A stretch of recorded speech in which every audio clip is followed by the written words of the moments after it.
Hey guys, how's it going, Companion? Today I want to talk about some of the information given out by Ben Brode, which I'm sure kind of goes over some of the real things that are going down in Arena and maybe some of the changes we can expect to see. And most of this stuff is largely from a podcast. It was the Angry Chicken podcast number 100.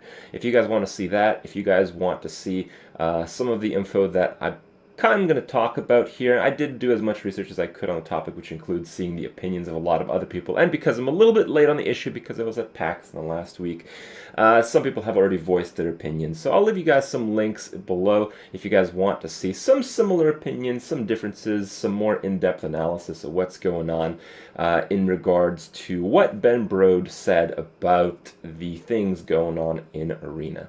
A lot of information, a lot of the big talks was, of course, ADWCTA. He started the whole Arena Warriors matter because, as I've told you guys, as if you guys have seen his content, he has told you guys, a lot of people have spoken out about the issue that Warriors really just suck in Arena, and it's come to the point that it's so ridiculously bad that it's obvious that there is a aspect of negligence going on in terms of developing or even bothering to develop balance in Arena with these classes. I mean, I mentioned it even when I was casting. Basically, right now it seems like Paladin's ahead of the game. Mage is no longer top dog, but it doesn't really matter, right? Like, you know, the top 8 classes are just like pretty close to one another. They're all pretty balanced. They can all get pretty good results in most cases when you play Arena, except Warrior. Why is Warrior so bad? You guys can check out some of my previous content. You guys can check out a lot of stuff on my channel if you're interested about that. But the too long didn't watch kind of phrase here is that Arena is dominated by the quality of common cards, because that's what you mostly get when you play Arena in terms of your draft options, and Warrior has the worst ones by far, and with each expansions somehow they end up with the worst ones of the expansion. So it just gets worse and worse. It's downhill and downhill, and the worst of the worst gets punished the most significantly, which just doesn't really make too much sense. That's why this whole issue kind of came about. So enough of the backstory. What was talked about? So there, the main aspect, I thought the most interesting one really was the distribution of cards, and this is one infographic by ADWCTA from Hearth Arena, of course. He got some stats, and it's pretty interesting. And Ben Brode does talk about this, which is why they went into this investigative work to figure all this stuff out. So it turns out these chances to be offered common, rare, and epic and legendary cards are a little different than we thought. It seems that you actually get quite a lot more epics in terms of your drafting options than we had previously thought. It is something that it seems that's changed. We don't know when it's changed. Maybe it actually changed with TGT, but I'm not so sure. I feel that with the epics and maybe even legendaries, apparently legendary chance in Arena was 1% previously. I felt like when GVG was launched, I remember playing like, I don't know, 15 opponents or something, and like 12 of them I ran into a legendary. And you know, when you play Arena, you only really look at the top like 12 or 14 cards of their deck on average. So that's like completely insane, right? So I knew something really felt wrong. Like, there is variance. That's a terrible sample size. But I've played Arena for like 2 years a lot. And I felt like they maybe made these changes around the time they released GVG, which makes sense because of what Ben Brode said. With new sets coming out, even though TGT offers a lot of cards, even though TGT offers like another 132 cards to the set, that proportion to the existing card pool is always going to get smaller and smaller. So if we add 100 cards in this expansion, 100 in the next, 100 in the one after that, with each expansion we're increasing the card pool by a smaller and smaller percentage, which is really the relevant statistic when it comes to having a new feeling, a new experience when it comes to Arena, because you do encounter the same cards that were in the set plus the new ones. So you want your experience in a new expansion environment to be consistently different with each expansion. And the way they made this change, they just talked about it in the podcast, it would have been really cool to know, because I actually would have, reconsidered a lot of things in my predictions when it came to cards and balance in Arena if I knew this.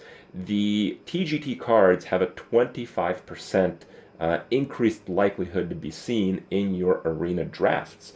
So actually the TGT commons are like super important, not only because, there's quite a few of them, but you just come up against them so frequently. Plus we see that there's a class card bonus 100%. So the class TGT commons are just, monumentally important into drafting a good deck consistently in Arena. And of course, because of that, predictions about Paladin were pretty good, predictions about Rogue were pretty good. I'm not sure why exactly Shaman is kind of as bad as it is, so we'll have to maybe look into that a bit more, but it turns out Shaman really isn't that great still, and of course Warrior is at the bottom. But Ben Brode, when he talked about this topic, he talked about it going forward. So with each expansion, we can expect that expansion's card pool will be scaled up in Arena even more, and possibly especially so if it is a smaller expansion like an adventure. Like if we had Blackrock Mountain again after TGT, we might see like maybe a 50% or maybe a 100% card bonus of that set in Arena, and that changes a lot of the impact these cards will have, which is just really interesting. So, yeah, there was talk about that. There was also talk about the big topic. Why is Warrior so bad? Warrior's so bad, and I talked about this, and it really leads into one card. Like, all the cards are bad, but this is just amazingly bad. It's Bolster. Why does this card exist? It doesn't really make any sense. Commons in Arena are the most frequently seen cards, so you need them to be good, especially the class ones, because that's what separates the strengths of the different classes, let alone the fact that the Warrior has the worst hero power by far when it comes to Arena, because it actually generates 0 tempo at every single stage in the game, as opposed to every other hero power, which generally generates some tempo at most stages in the game. So, you have all these things that really go against the Warrior, and they get a common card, and it's literally like the worst card in the game for Arena. Bolster is actually like the worst card in the game for Arena, because the chance that you actually get a taunt creature in your draft is like maybe 1 to 2 per deck. So that you're just never going to combo them together. Every card that you draft in Arena is going to be better than Bolster. Never ever pick Bolster. You should pick Wisp over Bolster. So it doesn't make sense that the worst class in Arena, if they're actually paying attention to it, gets a card like this. This card should not exist, and if it does exist, it should not be common. So in the aspect of rarity, Ben Brode addressed this issue and talked about how they actually do have a lot of devs that... I can quote him. We have players on the team who are exclusively Arena players, and that is pretty interesting. I do know that some of them, somewhat personally, and I know a lot of those guys play Arena fairly regularly. I don't think they're exclusively Arena players, so I don't really know exactly who he's talking about, but he also mentioned that Arena is the biggest component to assigning rarity, and the reason they have rarity assigned in Constructed is so cards that are more complex, that have a lot of text, are given the higher rarity to kind of simplify the way the game works. You don't want to have like all these common cards with a shitload of text with really complex kind of things. I understand that. I totally do. I think he's correct in that aspect of design. I think it makes total sense. It's just there are a few exceptions even to that rule. Like Bolster is not really that simple of a card. In ADWCTA's video, he compared it to the Warrior Rare that gives taunt to another minion. This is much simpler. You don't even need to know what taunt does. You just need to target something else and it does something. So I mean, even if these cards had their rarity reversed, it would have a hugely positive impact in Arena for Warrior. And again, for ranked play, it would absolutely make no difference. It still is a bit conflicting with this ideology that Ben Brode kind of talked about. Again, I think the ideology is absolutely spot on. We don't want cards with a crap load of text in the common slot. This is Hearthstone. This has been like something that's been ongoing throughout the history of Hearthstone. It's really good to have common cards be simple. It's good to have common cards like Chillwind Yeti. But the point that a lot of people have been talking about is Warrior is not even getting cards like Chillwind Yeti. You want class cards like Chillwind Yeti, and you'll be happy with that because it increases the consistency that you get cards that are actually pretty good in Arena. All the cards I've gotten are complete crap. So that's why this is talked about. It seems like Ben Brode is talking a lot in the interview about like how things should be done ideally, but it seems like there are some kind of compromises that conflict with this ideology that have been projected in the Grand Tournament expansion. So hopefully, with all this criticism, with all this talk, the fact that we're actually talking about why Arena matters at all, because it's not really something that's talked about in terms of development, and when Blizzard brings out some news, it's just kind of Arena's generally on the back end from what we've seen so far. So all this is just really, really positive. I think things are really going in the correct direction because, yeah, we are talking about it, and these ideas are being talked about from the dev team. So we kind of know that they're on the right track, and with that in mind, we can expect them to be closer and closer to that when it comes to actually releasing cards. So yeah, that was actually pretty interesting. I kind of expect things will be a bit different in the next few expansions. You guys shouldn't be surprised if you see Warrior common cards that are actually extremely powerful, maybe even overpowered, like Death's Bite level in the future because of this, because they really need these kind of cards right now.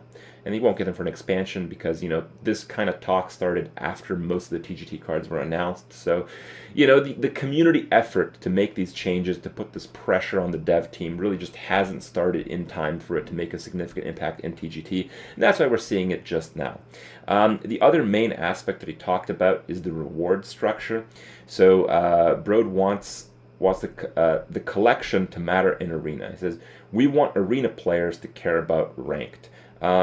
Which is okay. I mean, I kind of like that. That's basically the game that I play. I really like to play Arena. I almost exclusively play Arena, but I care about Ranked. Ranked is really interesting. The only aspect that I don't like about Ranked is what it takes to be a good player, and that is find a deck and play it several hundred times until you're really, really, really good at it and make absolutely no mistakes. That part of Ranked, for me, is torture. But I understand for most people it's a pleasant experience. I just like to see people do this. I like to see how things change as a result of people cycling through the decks. I like to have my collection. My disenchant button is at like 250,000. I'm getting there. I like to accumulate the cards. I like to do it and kind of earned through Arena. So for me, on a personal level, I feel like I really, really care about Constructed, even though primarily I don't play that part of the game. But, the opposite really isn't true. Ben Brode talked about how, with this in mind, we want Arena players to care about Ranked. They have the golden portraits now visible in Arena, but you can't earn them in Arena. So, it's not really fair. The message that he kind of tried to project when he was given this topic was that they care about Arena, they care about Constructed, and that they're all in the mix. They kind of care about them about the same, but that's generally not true. Blizzard has really given almost all their priority to Constructed play.